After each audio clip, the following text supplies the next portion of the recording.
Investimentos são expectativas futuras. A gente tem uma coisa chamada política que está sempre ali, Perfeito.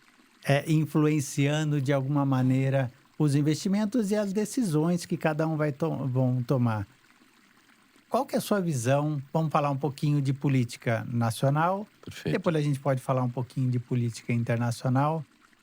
Por que que o investidor, além de olhar nos fundamentos, precisa olhar para a política?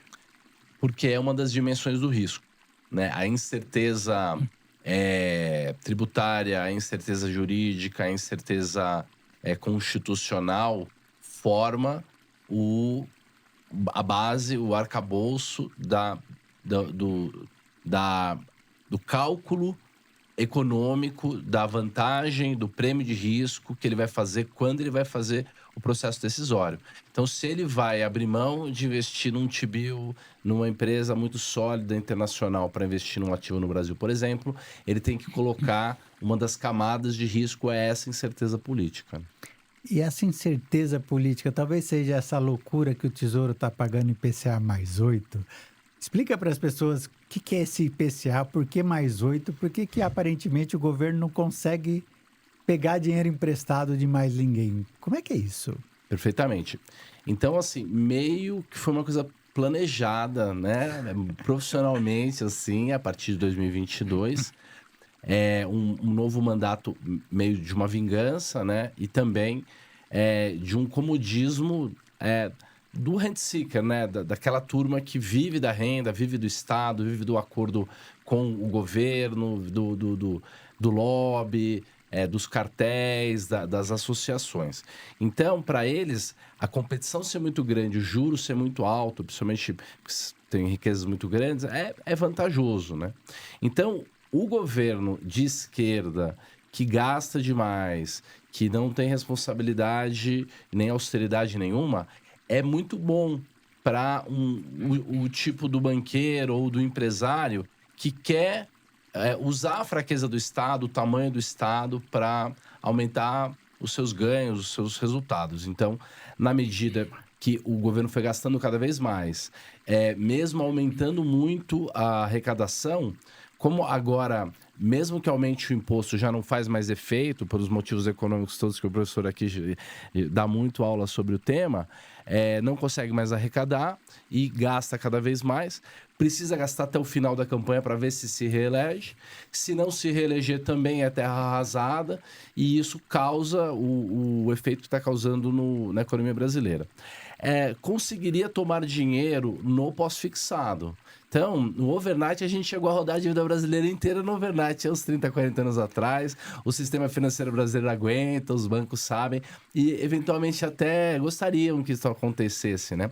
Eu brinco que, né, as grandes fortunas vendem pra gente as suas empresas quando tá tudo muito caro, para depois comprar de novo nas crises, né?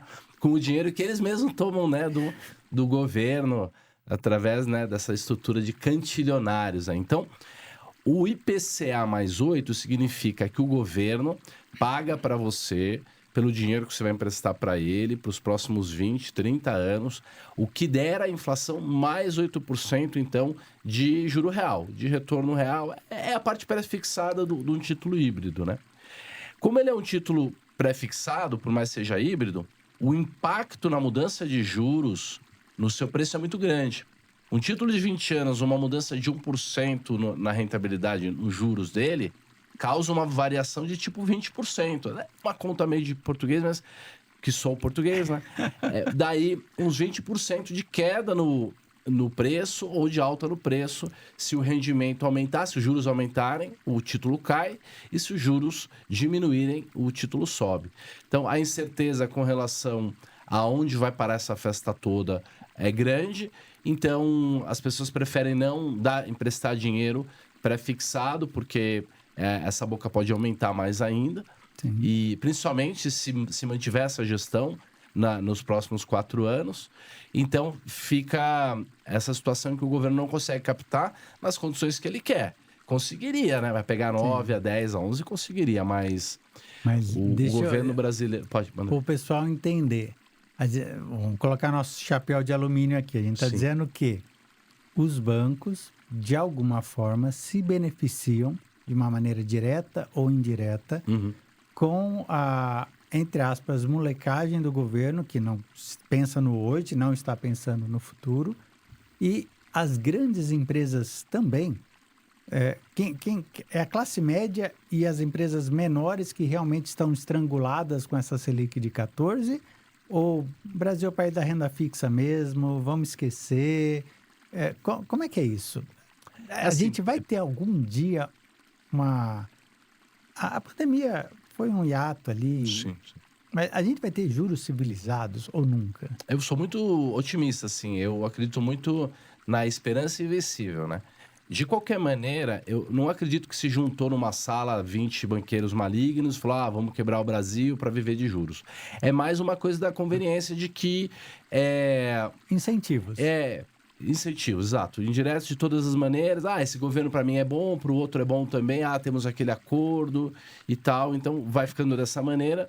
E fica mais fácil também de cooptar o Estado. O Estado fica maior, também faz mais serviços, paga mais serviços. Então, para uma parte dos empresários é muito bom.